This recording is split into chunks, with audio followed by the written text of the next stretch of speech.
Hey everybody, check it out. We've got blinking lights tonight for our cooking show. All right, so let me stand up here. For tonight, we are going to make Barge Cookies. So what are Barge Cookies? Well, Barge Cookies are basically banana chocolate chip cookies, but my husband affectionately calls them Barge Cookies because he loves to take them when he goes to work on a barge. So, who knew? Barge Cookies. So what do we need? Oh, our lights have gone out. There we go. So what do we need for Barge Cookies? We need 2.5 cups of flour, 2 teaspoons of baking powder, salt, 1/4 teaspoon of baking soda, white sugar, butter, eggs, vanilla extract, mashed bananas, and 2 cups of semi-sweet chocolate chips. To start with, oh, there go our crazy lights again. To start with, we have the oven preheating to 400 degrees. Once we start to cook the cookies, we'll do that for 12 to 15 minutes. All right, so tonight we are cooking, wow, that was a quick warm up for the oven. Tonight we're cooking with the assistance of Silver Valley Brewing and their delicious beer called Don't Shoot Me Santa. It's a chai milk stout if you're into craft beer. It's 5% with 25 IBU, whatever IBU means. So Silver Valley Brewing. This is known as a growler, and this is a small one. This was the only form I could get Don't Shoot Me Santa in when I went looking for it today to use with our cooking show. So cans are sold out.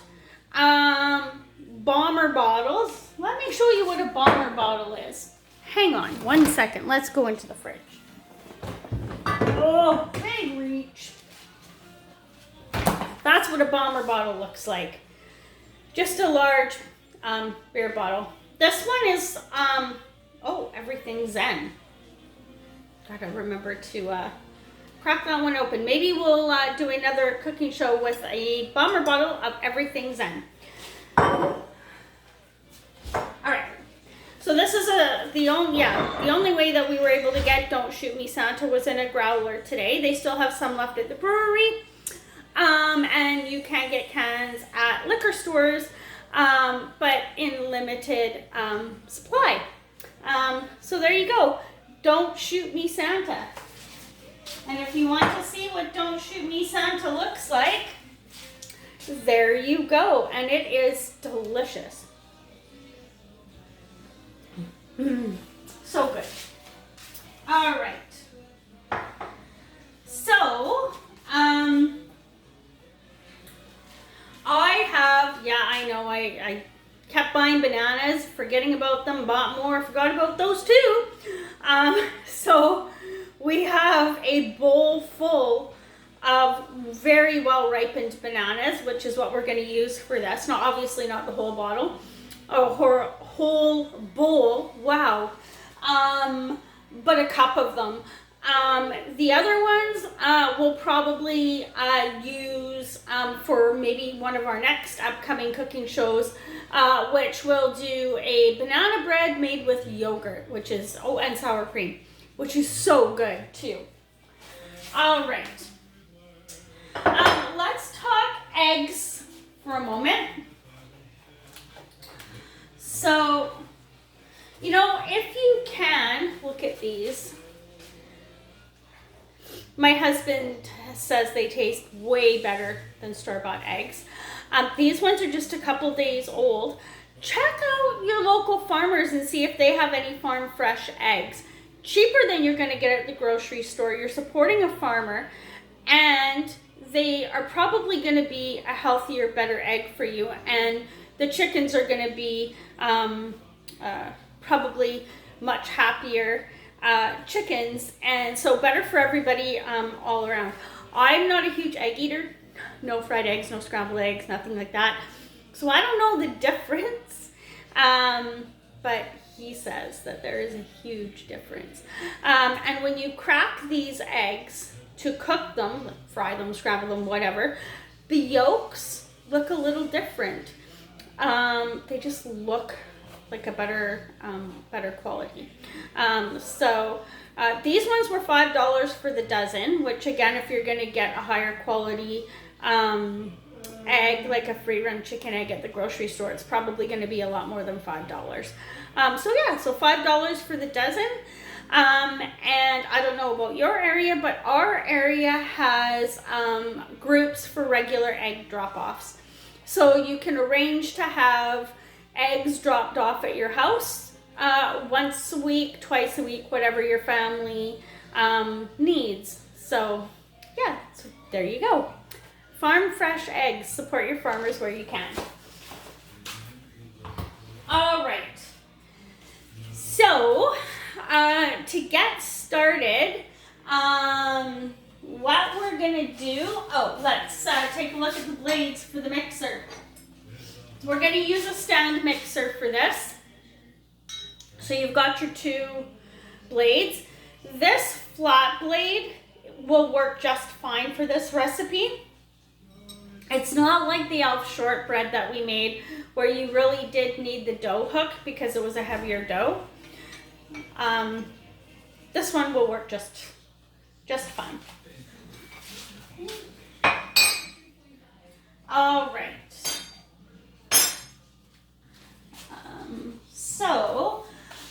You want to work with your wet ingredients first in the mixer, and then you can add your dry ingredients as you go. And I know some people like to put all their dry ingredients together and mix them up and then put them in their wet ingredients.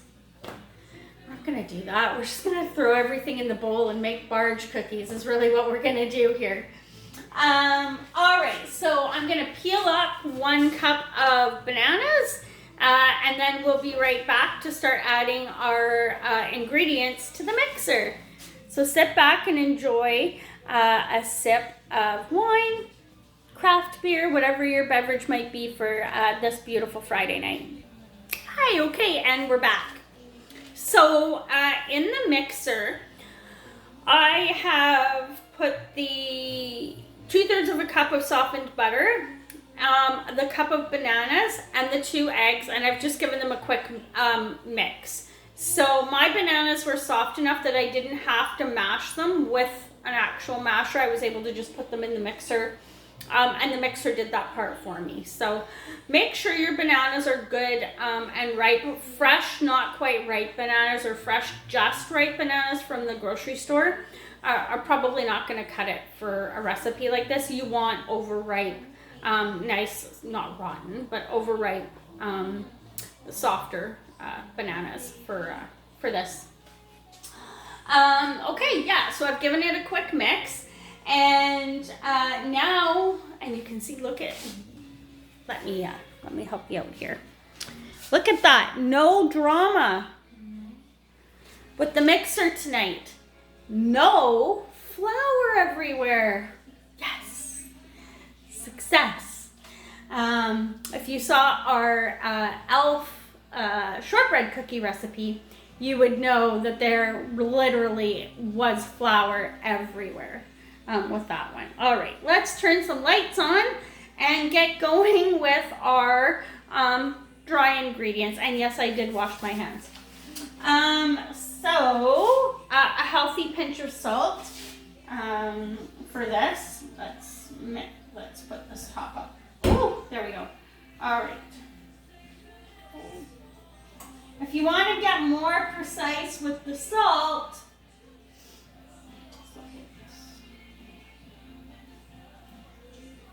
a half a teaspoon. There you go. I questioned myself for a second there. Do you even need to add salt? Too late, because I had already added the salt if we didn't need it. Read the recipe twice, bake the cookies once, right? So you'll notice we haven't added the chocolate chips yet. We'll do that at the end. And I prefer to buy the name brand. These are Chip-Its. Ones they taste a little bit better, but really whatever floats your boat when it comes to a package of chocolate chips. Okay, we have our 1 cup of white sugar. Read the recipe twice, cook the cookies once. So let's bring our recipe over here. And I did pre-measure everything, but now that I've questioned myself about salt, maybe I should double check the rest of the ingredients. Yes, 1 cup of white sugar. Okay, so we'll, and that'll go. Whew, there we go. Okay, put that aside. I have, by the way, some extra flour here, like I usually do when we're gonna work with the cookie dough, just to help handle the dough at the end. Okay, so the next thing we're gonna do, I've already added the vanilla, by the way. The next thing we're gonna have to do is the baking soda and the baking powder. So let me grab some measuring spoons for you. The fanciest of measuring spoons I could get my hands on, by the way. Baking powder. This little guy. 2 teaspoons. Half a teaspoon. 1 teaspoon. Okay.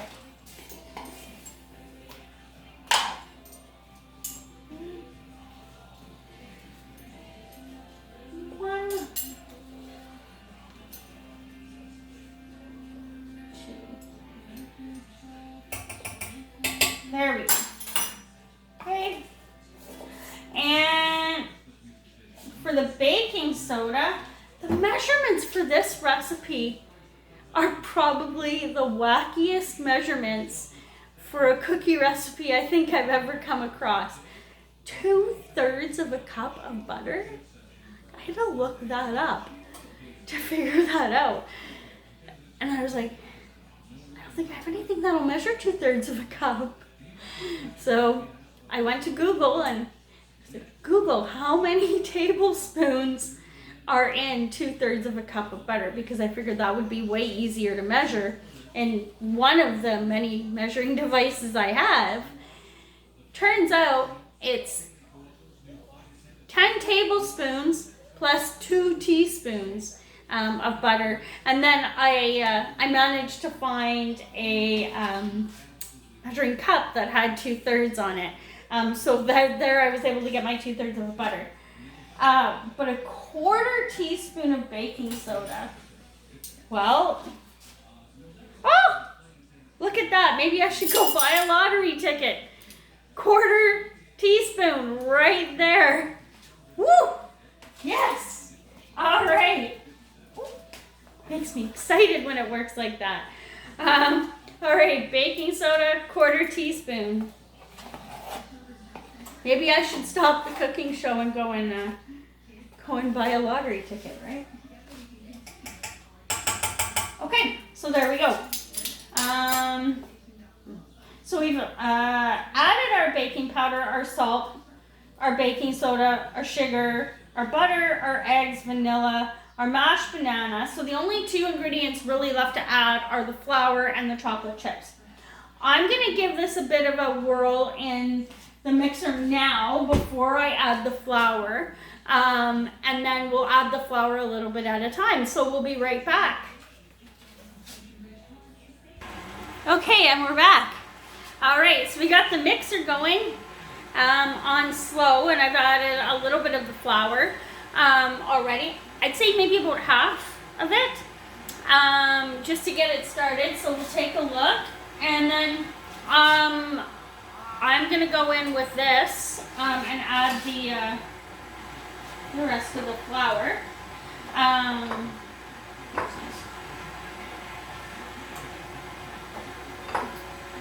All right. Look at me go with the flour tonight. The cleanup crew. My husband is going to be very impressed that there isn't going to be, well, we're not done with the flour. We're not done with the flour yet. So far, so good. Uh-oh. All right.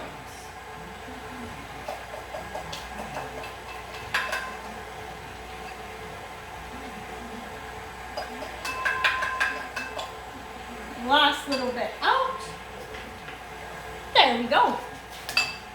All right. Okay, and we're just gonna turn this up just a bit.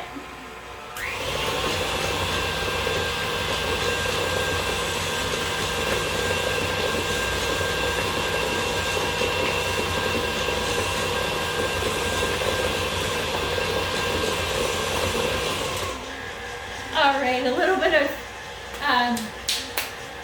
fun there with the mixer. Okay, so this dough is not going to be dry enough to form a ball or anything like that. I'll just lift this up so you can see. It's rather wet dough, if you will. So now we're to the point where the dough is mixed. We can take our spatula.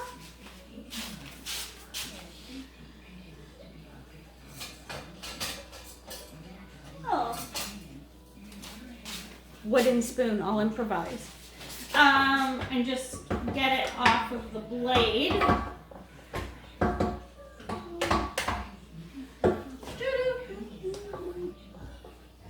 This is the point where you can give the blade to somebody to lick it clean, if you want.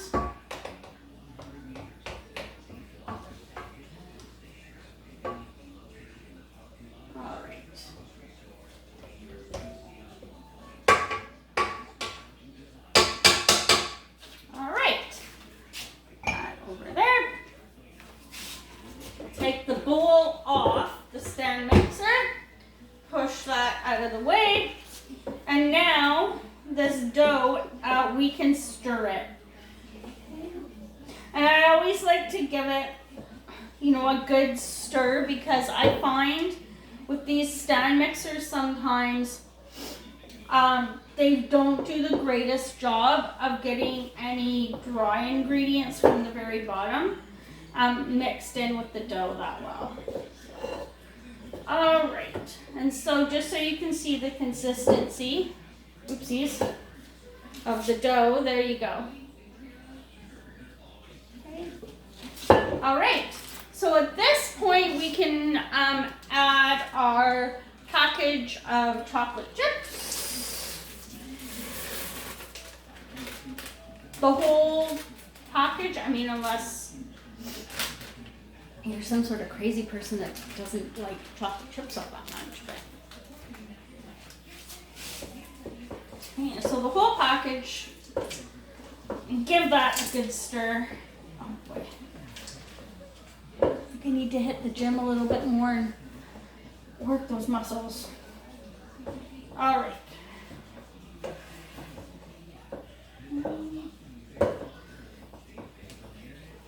Okay. So there you go, Barge cookie dough. Obviously, I guess full disclosure or disclosure statement here. It's raw cookie dough with raw eggs in it. If you're gonna eat the cookie dough in this form, just, common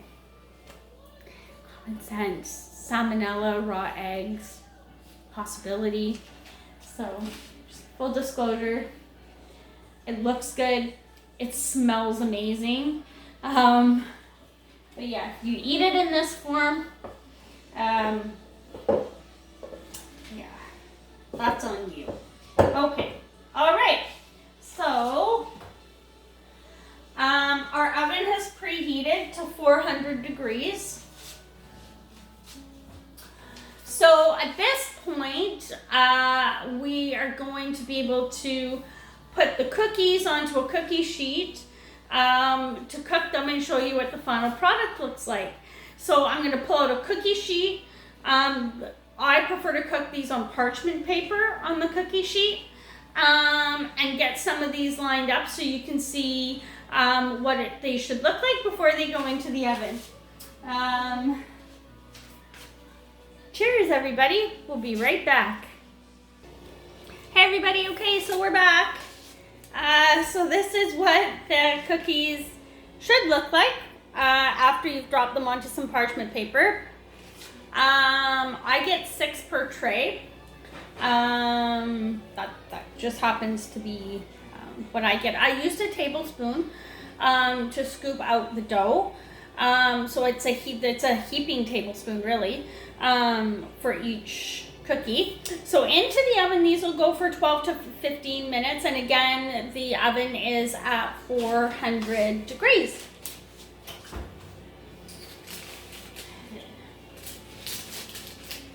The trick here is to do this without burning yourself.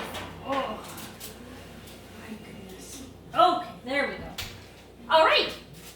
So cookies are in the oven 12 to 15 minutes, and then they'll be done.